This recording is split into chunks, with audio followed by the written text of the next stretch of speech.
What if a man could disappear and still be remembered? You're welcome to the mountains. Jeremiah Johnson wasn't just a Western about survival. It was a quiet war between a man and the land, and a production that nearly broke the people who made it. Snowstorms that shut down filming. Actors pushed past physical limits. A director chasing authenticity at any cost. What audiences didn't know is how often this movie teetered on collapse, how many choices were made under pressure, and how its legacy grew darker, deeper, and more influential with time. This is the story behind the story. These are 20 weird facts about Jeremiah Johnson, and one final detail they never wanted to advertise. Stay to the end, and listen closely. Fact number 1. The mountains were not a backdrop. The wilderness in Jeremiah Johnson is not decoration. It is an adversary. What audiences didn't know is that the production deliberately chose brutal, high-altitude locations that resisted control. Snow arrived early. Winds erased tracks between takes. Equipment froze. This wasn't staged hardship. It was lived. Not comfort, but commitment. Director Sidney Pollack wants the land to dominate the frame, not serve it. That choice slows production, strains schedules, and pushes the crew into constant recalculation. Call sheets change daily. Plans collapse overnight. The result is texture you can't fake. Every breath looks earned. Every step feels heavy. It's not a set pretending to be wild. It's the wild refusing to cooperate. Fact number 2. Robert Redford trains for isolation, not heroics. Redford doesn't prepare like a traditional lead. What audiences didn't know is that his training focuses less on action and more on solitude. He studies how silence changes posture, how hunger alters patience, how cold reshapes decision-making. Not bravado, but erosion. Redford spends time alone between setups. He avoids chatter. He watches trappers move, not to imitate, but to absorb restraint. This performance isn't built on speeches. It's built on absence. The camera captures a man learning to disappear, physically and emotionally. That choice unsettles some studio voices. A quieter hero is a risk, but the restraint becomes the film's signature, not louder, but lonelier. Fact number 3. The film rejects fast pacing on purpose. Nothing rushes in Jeremiah Johnson. What audiences didn't know is how intentional that slowness is. Pollack fights early cuts that demand momentum. He resists trimming pauses. It wasn't delay. It was philosophy. The story moves at the speed of adaptation, learning, waiting. Not plot-driven, but environment-driven. Editors struggle with this rhythm. Scenes feel empty on paper, but on screen, they breathe. The land dictates tempo, and that choice influences decades of later survival films that trust patience over spectacle. Fact number 4. Snow becomes a production nightmare. Snow looks clean. It isn't. What audiences didn't know is how destructive it becomes behind the scenes. Melt ruins continuity. Fresh snowfall resets footprints mid-scene. Light shifts hourly. Crews shovel just to reset blocking. Not magic, but math. Every wide shot risks inconsistency. Every close-up demands timing precision. The cold drains batteries. Cameras stall. Fingers go numb. Yet Pollack insists on practical conditions. Because discomfort shows. And comfort lies. Fact number 5. The film uses silence as a weapon. Dialogue is sparse by design. What audiences didn't know is how often lines are removed during editing. Conversations are shortened. Explanations vanish. Not confusion, but trust. The film assumes viewers can read faces. Landscapes. Distance. Sound design favors wind, footsteps, fabric. Silence isn't absence. It's pressure. That choice challenges expectations of a traditional Western, and it quietly rewrites the genre. Fact number 6. The supporting characters ground the myth. Jeremiah doesn't exist in a vacuum. What audiences didn't know is how deliberately the supporting characters are designed to pass through his life. They arrive without ceremony, offer brief connection, then vanish. Not exposition, but contrast. Each encounter functions as a lesson, sometimes generous, sometimes costly. No one stays long enough to become an anchor. These characters aren't there to advance plot. They warn through presence alone. Their disappearance reinforces the film's core truth. Permanence is an illusion. In this world, relationships are temporary. Guidance is fleeting. Survival is solitary. Jeremiah learns not by accumulation, but by loss. And that rhythm shapes his transformation more than any speech ever could. Fact number 7. Filming conditions create real exhaustion. Actors aren't pretending to be tired. What audiences didn't know is how production logistics compound physical strain. Locations require long hikes. Equipment is hauled manually. Weather slows everything. Not shortcuts, but endurance. By the later weeks, fatigue alters performance in measurable ways. Movements become economical. Reaction slow. Energy is conserved instinctively. The camera captures it without commentary. This exhaustion isn't corrected. It's embraced. Reality leaks into fiction. The body remembers what the script doesn't say. And the film benefits from that truth. What looks like acting restraint is often genuine depletion. The wilderness doesn't just shape the story. It reshapes the performers inside it. Fact number 8. Studio expectations clash with creative intent. The studio expects a frontier story built on momentum. What audiences didn't know is how uneasy early dailies make executives. The tone is quieter, colder, less celebratory. Not victory, but survival. There's concern over pacing, over ambiguity, over a hero who doesn't explain himself. Pollock resists adjustment. Redford supports the stance. They argue that clarity would betray the experience. That risk delays appreciation. The film doesn't announce its meaning. It withholds it. Initial reception reflects that tension. But time vindicates restraint. What feels uncertain in the moment becomes the film's defining strength. Not compromise, but conviction. Fact number 9. The film refuses clear moral labels. There are no simple villains here. What audiences didn't know is how carefully judgment is avoided in the script. Events unfold. Consequences follow. Commentary never arrives. Not instruction, but observation. The film doesn't moralize actions. It records outcomes. The land doesn't punish or reward. It reacts. That neutrality unsettles expectations shaped by traditional Westerns. Viewers look for guidance and receive silence instead. That silence demands interpretation. Responsibility shifts from screen to audience. Meaning isn't delivered, it's inferred. This refusal to instruct gives the film its maturity. It respects complexity, and it trusts viewers to sit with discomfort rather than escape it. Fact number 10. This is where the film asks for your patience. Halfway through, the movie tests commitment. What audiences didn't know is how often engagement dips here. Plot recedes. Silence grows. Movement slows. But this is intentional. This is the turning point. Narrative gives way to endurance. Character becomes rhythm. If you stay, the film changes shape. It stops explaining and starts existing.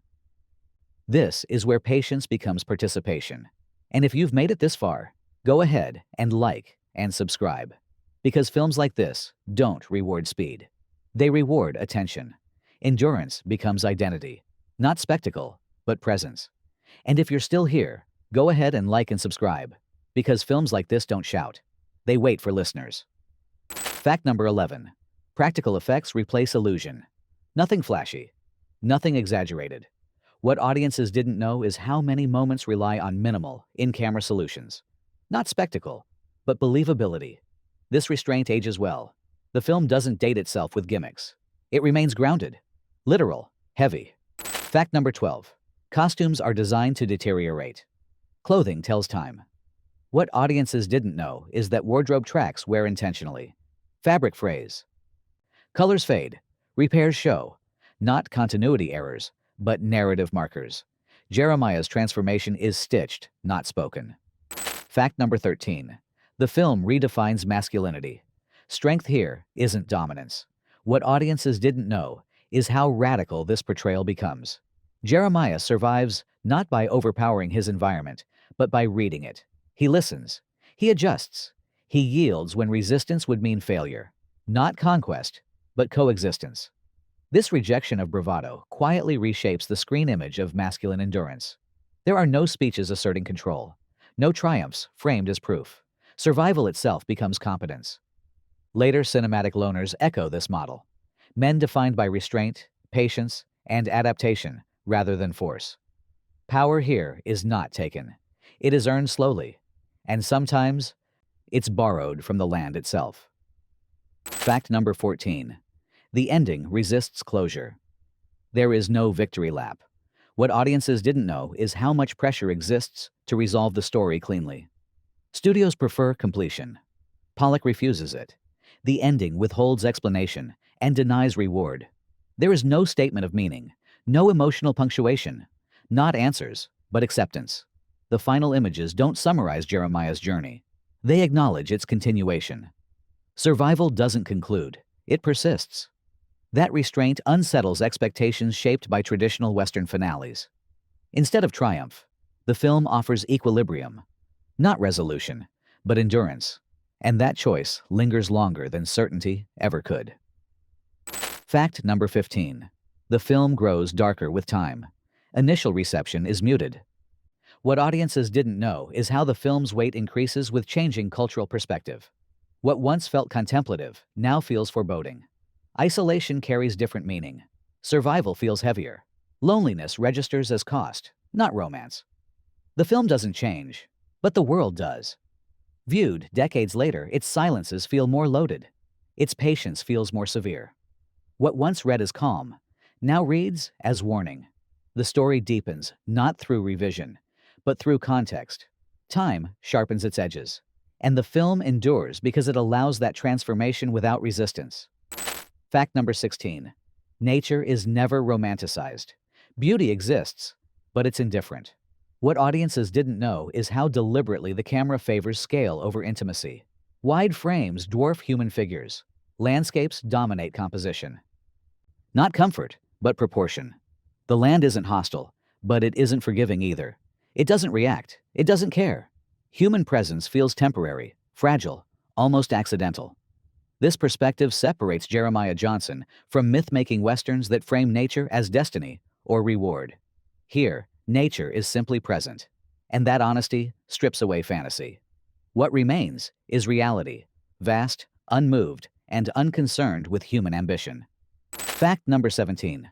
Redford's performance is built on stillness. Movement is minimal by design. What audiences didn't know is how technically demanding that choice becomes. Stillness is not absence, it's control. Redford has to resist instinct. No gestures to underline emotion. No reactions to reassure the viewer.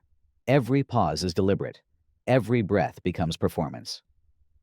This restraint requires confidence bordering on defiance. Many actors fill silence to prove presence. Redford does the opposite. He trusts the frame. He lets the landscape speak first.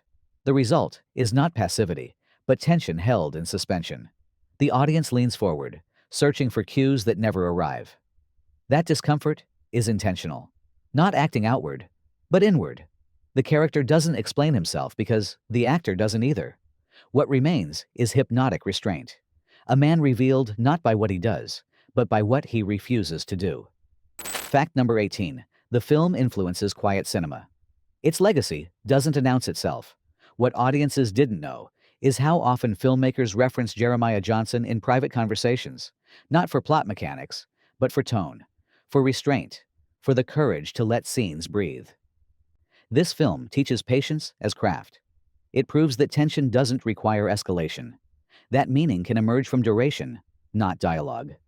Later survival stories, minimalist dramas, and contemplative westerns quietly borrow this lesson. They slow down. They reduce explanation.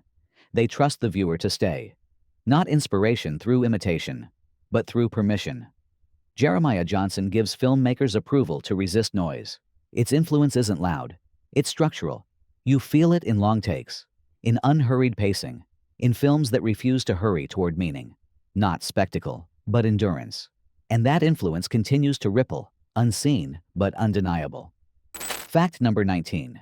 It refuses to explain its world. There is no guide. What audiences didn't know is how intentional that disorientation is. The film withholds context on purpose. Locations aren't introduced. Customs aren't clarified. Motivations aren't explained aloud. Viewers are placed inside Jeremiah's uncertainty. They learn the rules only after breaking them. They understand danger only after it arrives. Not orientation, but immersion. This approach demands effort from the audience. It refuses comfort. It refuses shortcuts.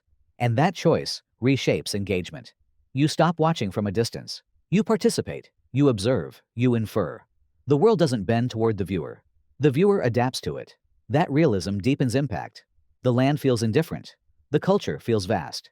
Nothing is translated, and because of that, everything feels earned. Fact number 20. The title character is never fully knowable. Even at the end, Jeremiah remains distant. What audiences didn't know is that this emotional opacity is the point. The film actively resists turning him into a symbol, a message, or a moral lesson. He isn't explained. He isn't summarized. He isn't resolved. Not a character arc, but a process. Jeremiah changes, but never settles. He adapts, but never arrives. The audience expects revelation. The film offers continuation instead. That refusal is radical. It denies closure in favor of truth. People shaped by isolation don't emerge with clarity. They endure with complexity. Jeremiah becomes defined by response, not identity. By adjustment, not declaration. Always adapting, never complete. And that incompleteness is what makes him linger, long after the final frame fades. Legacy isn't volume, it's persistence. Jeremiah Johnson survives the way its hero does, by refusing shortcuts. If this film taught you something new, share it. And remember the tagline it never needed to say, not a legend of conquest, a record of endurance.